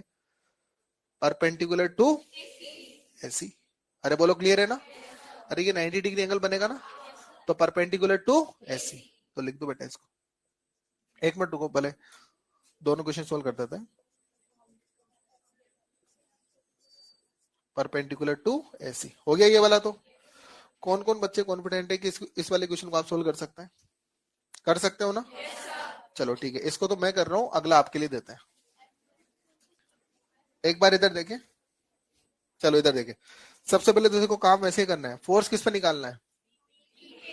तो जिस पर फोर्स निकालना है पहले आराम से काम करेंगे, कोई जल्दबाजी नहीं है, अभी टाइम लग रहा है लगने दो। डायरेक्शन में सबसे ज्यादा गलती करते हैं बच्चे, मैं आपको फिर बता देता हूँ। आपने अगर फोर्स की डायरेक्शन सही से लिखना सीख ली ना तो गलतियां नहीं होंगी फिर आपसे। बोलो जिस पर फोर्स निकालना है क्या करना है? बी पर फोर्स निकालना है तो बी पर जाकर बैठना है। यस और नो? चलिए तो बी पर जाकर बैठ जाए। बैठो सब लोग बी पर जाकर फटाफट से। अच्छा बैठ गए बी पर जाकर, कौन कौन बैठ गया बी पर? चले बहुत बढ़िया। अब क्या करना है? बैठे रहना है बी पर जाकर, या काम वाम भी करना है आगे? अच्छा आगे फोर्स फोर्स पर काम करना है। तो बी पर बैठने के बाद में अब ये देखना है कि फोर्स कहाँ कहाँ से लग रहा है। बोलो कहाँ से लग रहा है? ए और सी से। तो फोर्स का नेचर देखना है अपने को। अट्रैक्शन का होगा तो टुवर्ड्स, और रिपल्शन का होगा तो अवे। यस और नो? यस। बी पर जाकर बैठ रहा हूं, बोलो इन दोनों में। अच्छा पहली बात तो देखो, आप जब इस पर जाकर बैठ गए तो फोर्स इन दोनों जगह से लग रहा है। यहाँ पर भी चार्ज क्यू और यहाँ पर भी क्यू, मैं मैग्नीट्यूड देख रहा हूँ, साइन वाइन नहीं देख रहा है। यहाँ पर भी क्यू और यहाँ पर भी, ये भी आर दूरी और ये भी आर दूरी, तो दोनों जगह से फोर्स तो बराबर लग रहा है, क्योंकि दोनों जगह चार्ज इक्वल वैल्यू का रखा है और सेम डिस्टेंस पर रखा है, तो फोर्स भी इक्वल वैल्यू का लग रहा होगा। यस और नो? रही बात डायरेक्शन की, तो अट्रैक्शन रिपल्शन के आधार पर देख लेंगे। अगर अट्रैक्शन हो रहा है तो टुवर्ड्स फोर्स बनाना है, और रिपल्शन हो रहा है तो अवे फोर्स बनाना है। तो बोलो कौन कौन इस बी पर लगने वाले फोर्स की डायरेक्शन सी की वजह से बता सकते हैं? सी की वजह से ऊपर की तरफ कि नीचे की तरफ? क्या बोलो दोनों में अट्रैक्शन है ना? तो बोलो फोर्स किधर बनेगा? टुवर्ड्स बनेगा। यस और नो? और कितना बनेगा? एफ। बोलो एफ की वैल्यू कौन कौन लिखा है जल्दी बोले? एफ की वैल्यू बोलो क्या हो जाएगा? के Q1।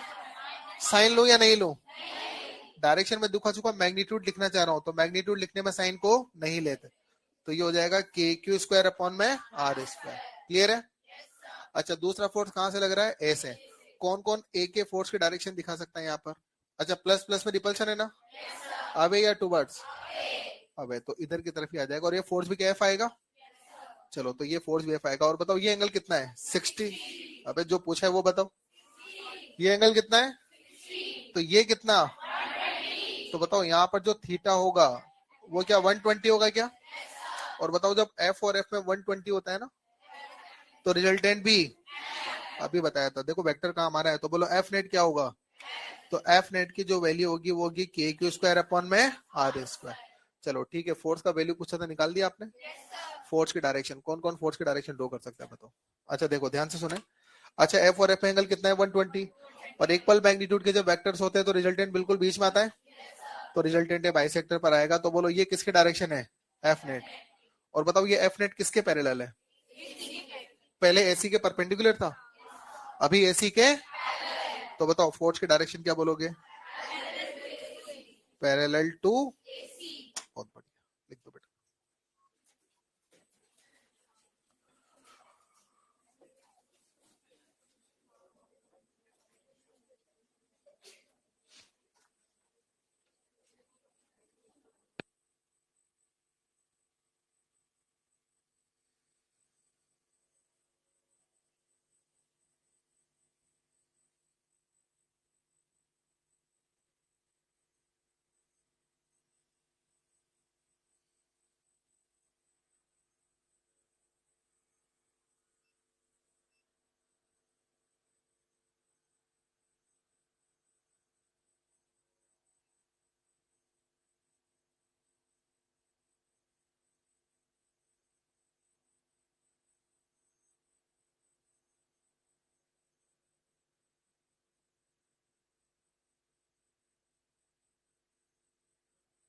ये जो बोर्ड पे क्वेश्चन लिखा है यहाँ पे को सोल्व करना है, ठीक है ना।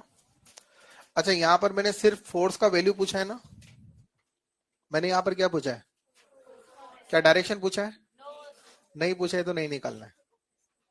डायरेक्शन तभी निकालना है जब आपका क्वेश्चन डायरेक्शन के बारे में पूछे, ठीक है ना।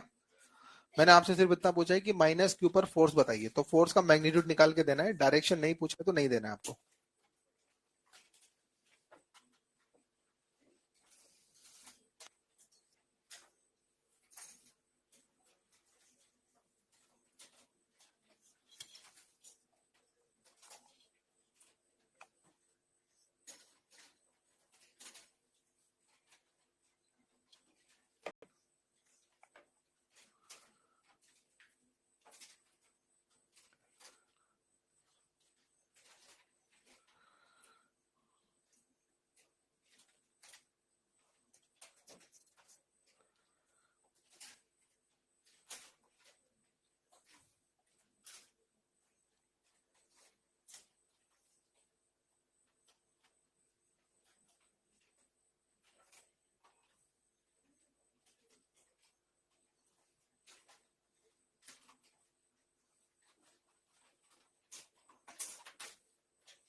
आंसर निकाला किसी ने?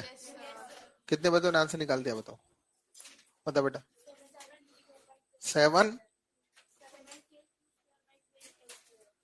7 kq²/12 a²। तुम क्या कर रहे हो?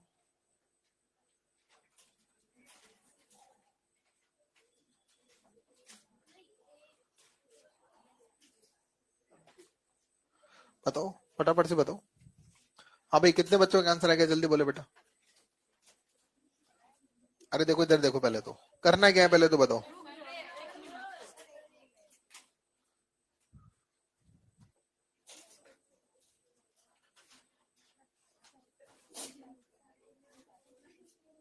सबसे पहले तो फोर्स की डायरेक्शन बनाओ। देखो अगर फोर्स की डायरेक्शन सही बन गई ना तो 90% चांस है आपका क्वेश्चन सही होगा। फोर्स की डायरेक्शन सही बनना जरूरी है सबसे पहले तो।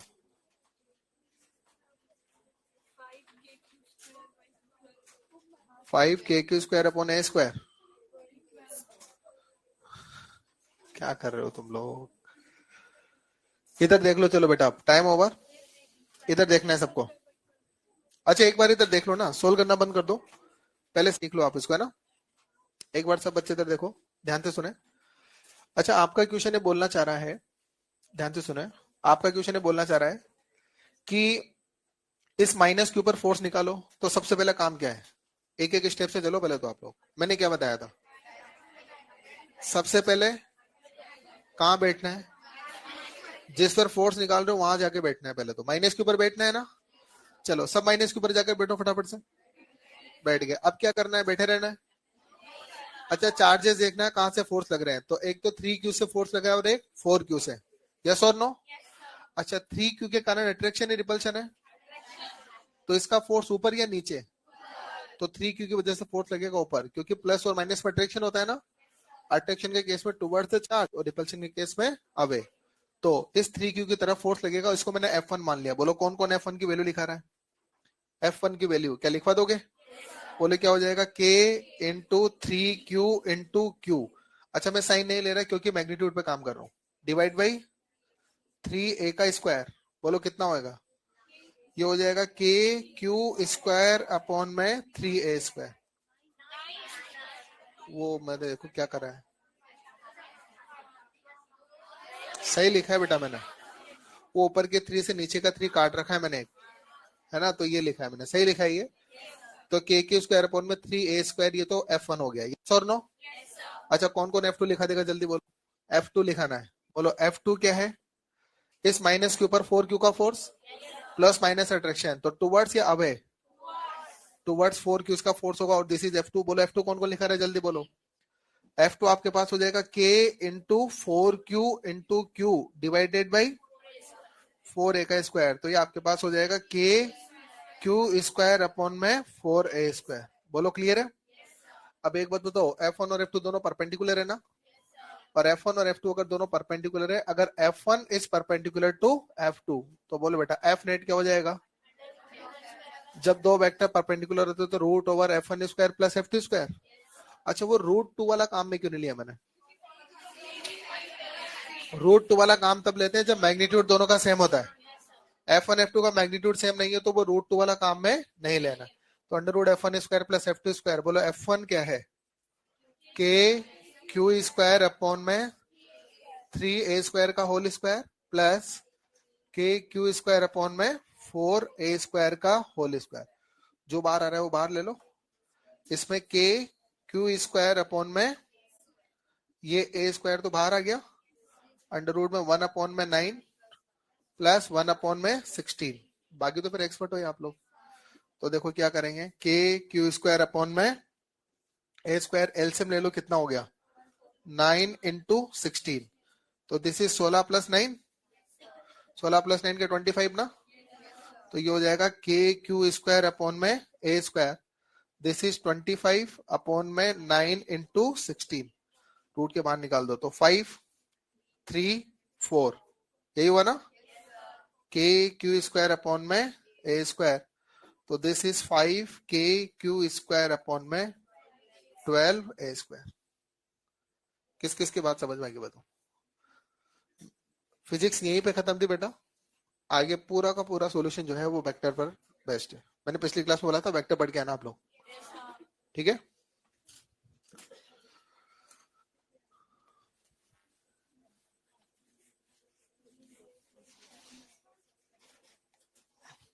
हाँ, कोई डाउट हो तो पूछ लो बेटा इसमें।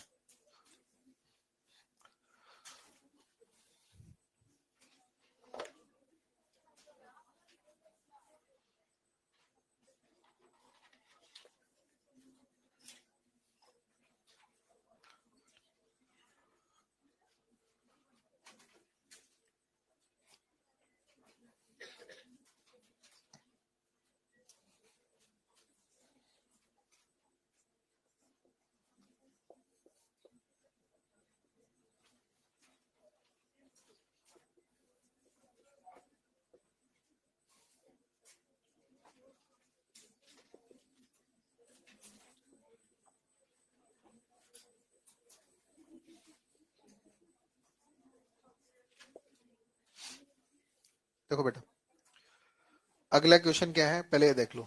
आप ट्राई करना चाहोगे इसको?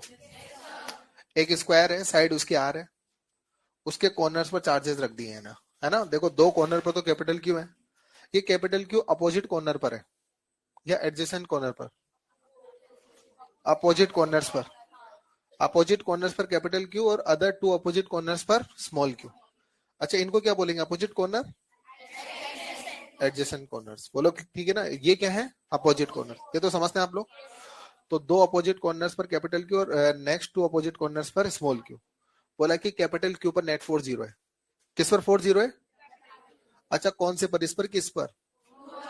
अगर उसने कुछ नहीं कहा जाए तो दोनों पर ही 0 कर सकते हो, इस पर भी कर सकते हो और इस पर भी 0 कर सकते हो। तो बोला कि अगर कैपिटल क्यू की वैल्यू √2 कूलम है ना, तो स्मॉल क्यू की वैल्यू निकाल के दो। ये आपका क्वेश्चन है, ट्राई करो आप इसको एक बार।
थोड़ा सा हिंट में देता हूं आपको।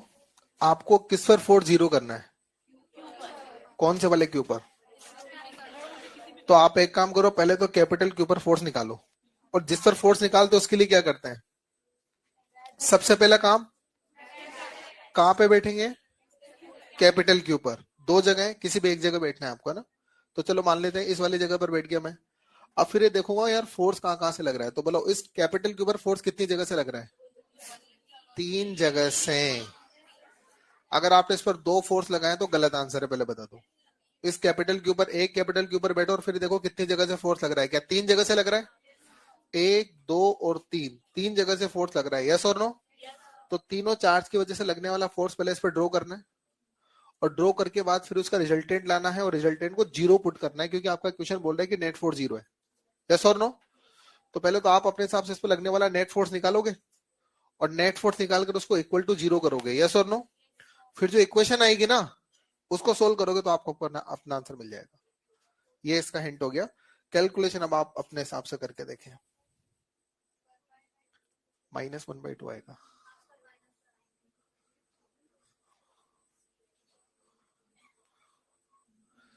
चलिए सोल्व करें बेटा फटाफट से सब लोग। वेक्टर का यूज होगा इसमें। अच्छा पहले तो एक बात बता दो, ये कुछ चीजें आप जानते हो कि नहीं जानते? अगर कुछ चीजें नहीं जानते ना तो लिख लेना बेटा आप लोग, ये चीजें काम आएंगी अपने। जैसे इक्विलेटरल ट्रायंगल होता है ना, ये इक्विलेटरल ट्रायंगल, इसकी साइड मान लो ए है, या आर इसकी साइड मान लो। इक्विलेटरल ट्रायंगल में सेंटर कॉर्नर की दूरी कितनी होती है? r/√3। जानते हैं आप लोग? अच्छा स्क्वायर है मान लो मेरे पास, स्क्वायर की साइड मान लो कितनी है? r। सेंटर और कॉर्नर की दूरी, हाँ r/√2। जानते हैं आप लोग? ये रिजल्ट्स काम आएंगे अपने। मान लीजिए रेगुलर हेक्सागोन है, ये चीजें जानते हैं कि नहीं जानते पहले तो बताओ। इसकी साइड r है, तो सेंटर और कॉर्नर की जो दूरी है वो भी r होती है। बेटा ये चीजें लिख लेना आप, अगर नहीं जानते तो। ये चीजें अपने इस चैप्टर के अंदर बहुत बार काम आएंगे, मैं बता दूं। इनफैक्ट पूरी फिजिक्स में बहुत बार काम आती है। तो आप अगर जानते हैं तो वेल एंड गुड, नहीं जानते तो लिख लेना भाई, है ना? इक्विलेटरल ट्रायंगल में सेंटर कॉर्नर की दूरी होती है r/√3, स्क्वायर में r/√2, रेगुलर हेक्सागोन में r। तो इसमें ये स्क्वायर वाला रिजल्ट काम आएगा। बताओ कितने लोगों ने सोल्व कर दिया, जल्दी बोलो बेटा। आंसर आ गया क्या? कितने बच्चों के इस क्वेश्चन का आंसर आ गया बताओ? क्या आंसर है? माइनस, हाँ कितने बच्चों का -1/2 आ रहा है? चलिए बहुत बढ़िया, -1/2 आंसर है। स्मॉल क्यू -1/2 आ रहा है। एक बार सब लोग इधर देखो, अब लिखना बंद कर दो, टाइम ओवर। सब लोग इधर देख लो बेटा, पहले सीख लो आप। इस क्वेश्चन में एक पॉइंट है जो अपने को सीखना है और समझना है। अच्छा सबसे पहले तो आपका क्वेश्चन है, बोल रहा है कि कैपिटल के ऊपर नेट फोर्स जीरो है ना, तो जिस पर अपने को फोर्स निकालना है सबसे पहले उस पर जाकर बैठो। तो बोलो कहां जाकर बैठे हैं? Capital Q. दो जगह दिख रहा है, एक जगह बैठना है।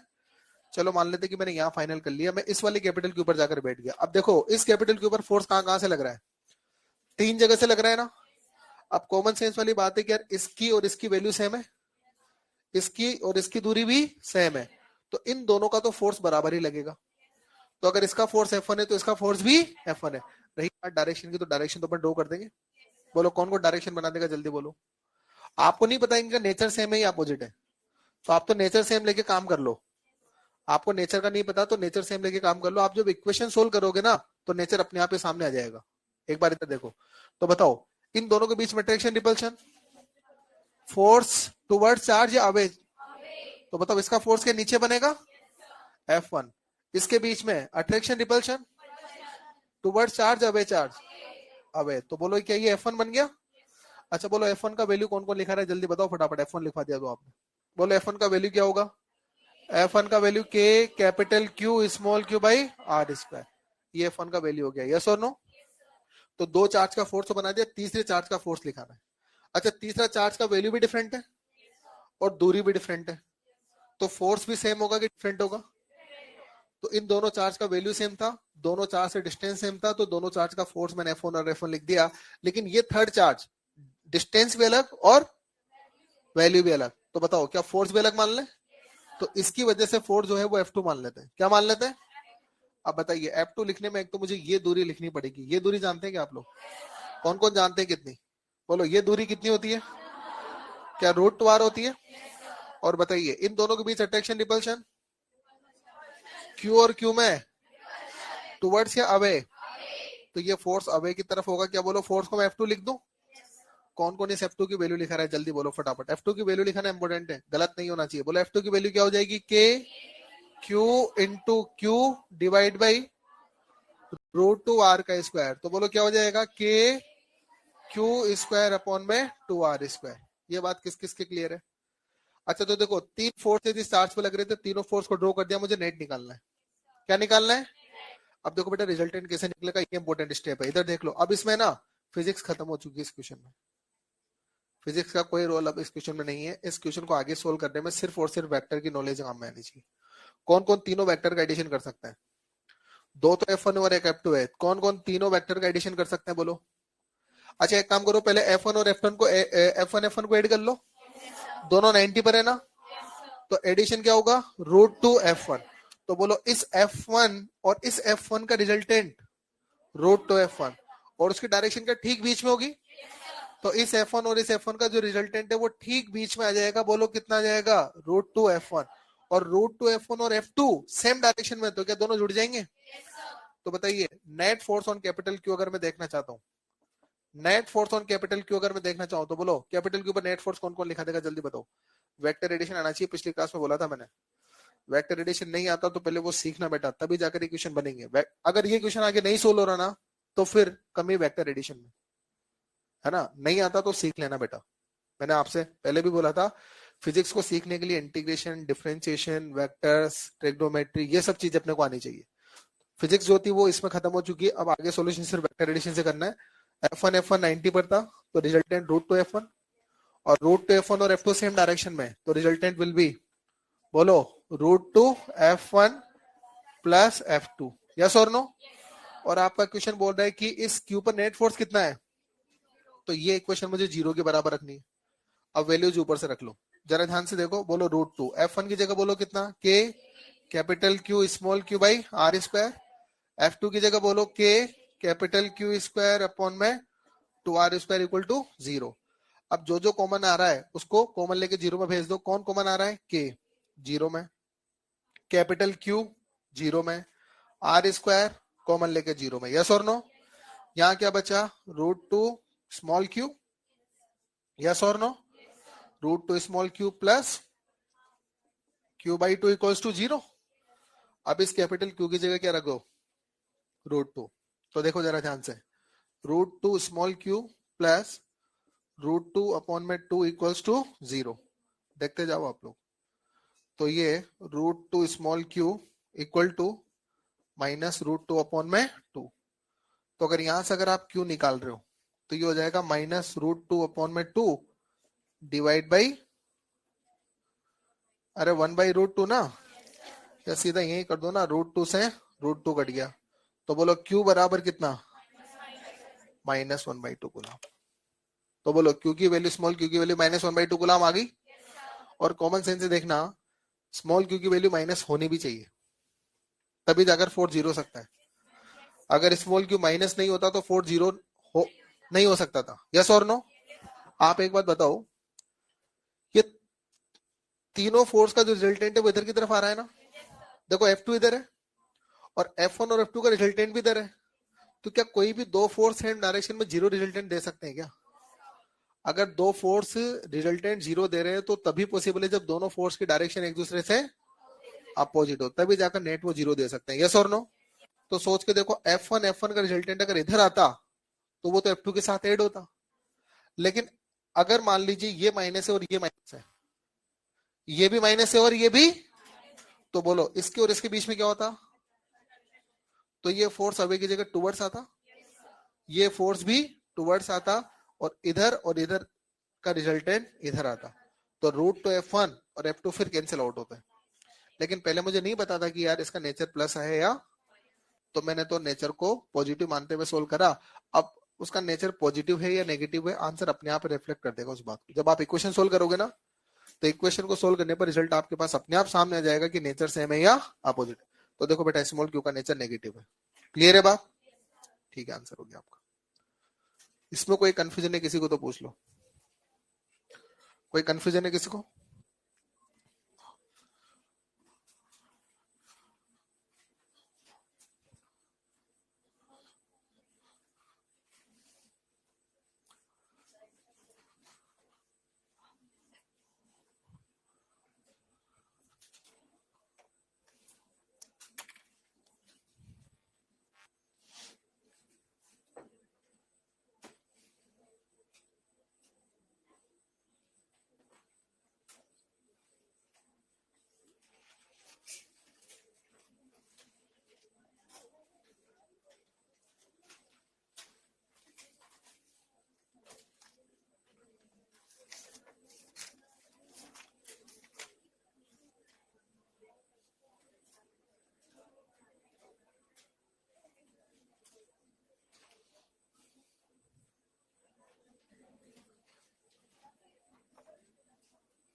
ये क्वेश्चन हो गया, ये जेई मेन के अंदर आया हुआ क्वेश्चन है बेटा।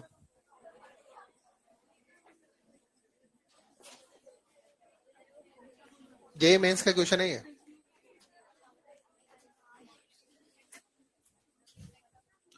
क्वेश्चन समझ गए क्या है? अच्छा, कितने चार्ज है डायग्राम में? 3 चार्जेस। कौन कौन है? -Q1 + Q2 और -Q3। यस और नो? इनकी जो भी लोकेशन वगैरह डायग्राम में दिख रहा है और जो भी डिस्टेंसेस वगैरह है वो भी सब डायग्राम में मेंशन्ड है। आपको बताना है -Q1 पर फोर्स नहीं बताना है, आपको -Q1 पर फोर्स का एक्स कंपोनेंट बताना है। आपको ये बताना है कि -Q1 पर एक्स डायरेक्शन में कितना फोर्स है। -Q1 पर नेट नहीं बताना है, एक्स डायरेक्शन में कितना है ये बताना है। एक्स कंपोनेंट का मतलब नेट या एक्स डायरेक्शन का फोर्स। तो आपको इस पर ये नहीं बताना कि नेट कितना है, आपको सिर्फ ये बताना है कि एक्स डायरेक्शन में कितना है। किस पर कितना है?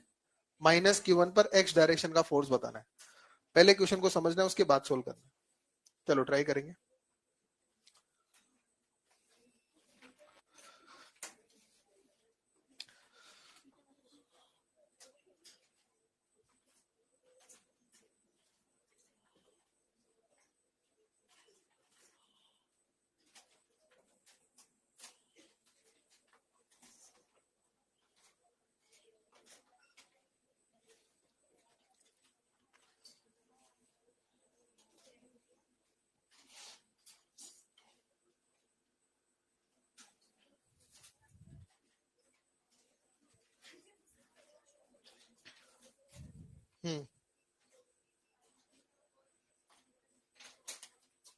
एक बार बेटा वापस बोल।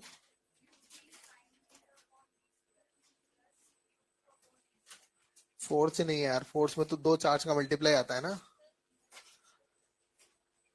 फोर्स में अगर K∮Q1Q2/R² के फॉर्म में आता है ना फोर्स, तो तुम्हारे तो एक ही क्यू आ रहा है।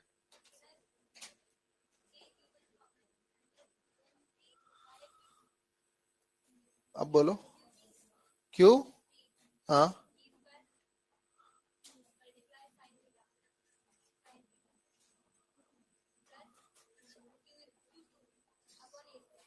ए, यहाँ भी ए यहाँ भी है, यहाँ पर बी आएगा।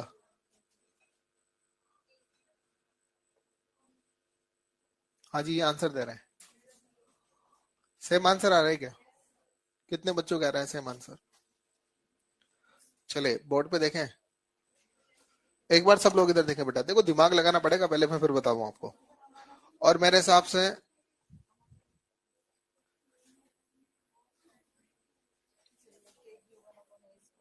तो तुम्हारे भी आंसर वही आ रहा है। अरे ये स्टेप देखो ना, इसके ऊपर की स्टेप देखो आप। देखो चलो देखो, कोई बात नहीं, तो देखो अब मैं सोल्व कर देता हूँ, एक बार बोर्ड पे देखना है सब लोग। अच्छा, सबसे पहले तो बताओ, एक बार ध्यान से सुनो, क्वेश्चन का अप्रोच क्या होना चाहिए? आपको माइनस Q1 पर x डायरेक्शन में फोर्स चाहिए ना? यस और नो? तो पहले तो अपन एक काम कर लेते हैं, माइनस Q1 पर लगने वाले फोर्स को ड्रॉ कर लेते हैं। क्या कर लेते हैं? माइनस Q1 पर लगने वाले फोर्सेस को ड्रॉ कर लेते हैं, और उनका नेट नहीं कर रहे अपन लोग, उनके एक्स कंपोनेंट करके और फिर उसका एक्स कंपोनेंट में, मतलब एक्स डायरेक्शन में लगने वाला फोर्स देख लेंगे। बोलो क्लियर है? तो बोलो कौन कौन माइनस Q1 पर फोर्सेस को ड्रॉ करा सकता है, पहले तो बताओ। एक एक स्टेप से सोचना है, अगर एक एक स्टेप सोचोगे तो बिल्कुल सही आंसर आएगा। बोलो कौन कौन माइनस Q1 पर फोर्स को ड्रॉ करा सकता है? अच्छा, क्या करना है इसके लिए? माइनस Q1 पर फोर्स ड्रॉ करने के लिए सबसे पहले क्या करोगे? हाँ, step, very good, minus Q1 पर बैठ जाएंगे। क्या बैठ गए माइनस Q1 पर?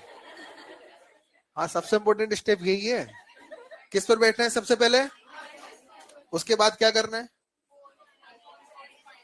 अब देखना है फोर्स कहां कहां से लग रहे हैं, यस और नो? एक तो माइनस Q3 से और एक प्लस Q2 से। अब इंपॉर्टेंट चीज इधर देखो आप लोग, सबसे पहले तो यहां से लगने वाला फोर्स देखेंगे। अच्छा, इन दोनों में अट्रैक्शन रिपल्शन टुवर्ड्स या अवे? अवे, मतलब ये फोर्स इधर होगा, यस और नो? तो इस फोर्स को ना मैंने F3 बोल दिया। क्या बोल दिया? क्योंकि Q3 के कारण फोर्स है। अरे बोलो भाई। अच्छा, दूसरा फोर्स इस पर यहां से लग रहा है, ये माइनस और ये प्लस, अट्रैक्शन रिपल्शन, तो टुवर्ड्स या अवे? तो टुवर्ड्स Q2 फोर्स होगा, और इस फोर्स को मैंने F2 बोल दिया। अरे यस और नो?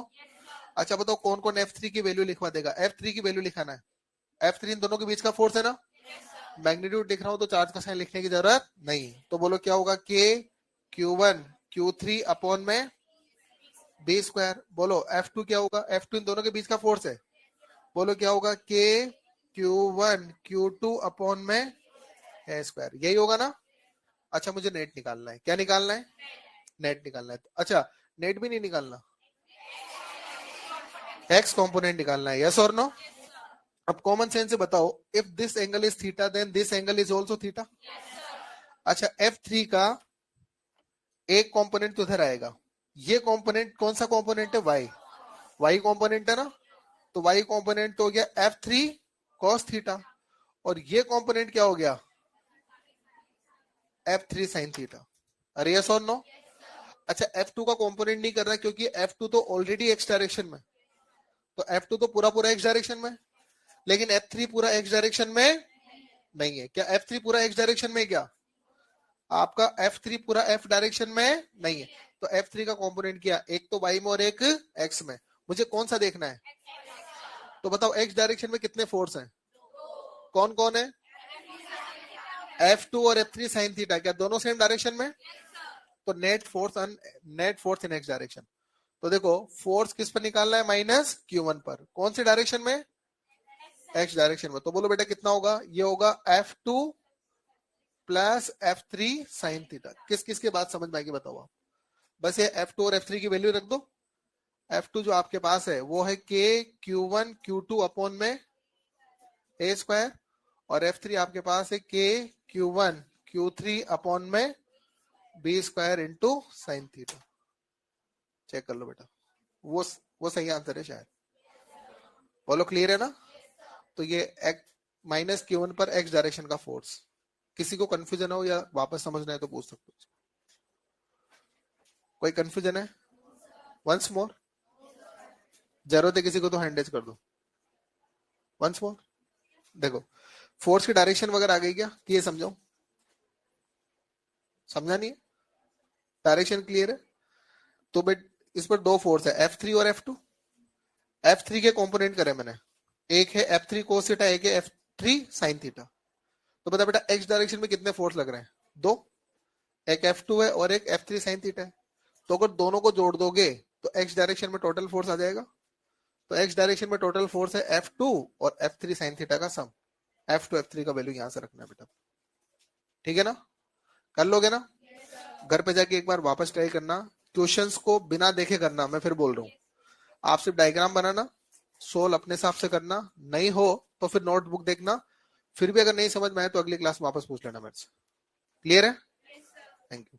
अच्छा, मैं कुछ होमवर्क आपको दे रहा हूँ, वो लिख लो आप लोग। लिख लें, बिगनर बॉक्स 2 में लिखो पहले तो। बिगनर बॉक्स 2 में लिखो 1 2 3 4। बिगनर बॉक्स 2 में 1 2 3 4। एक्सरसाइज 1 में 3 4 5 8 9 10 और 12। 8 9 10 उसके बाद है 12। एक्सरसाइज 2 में लिखो 7 11 17 और 30।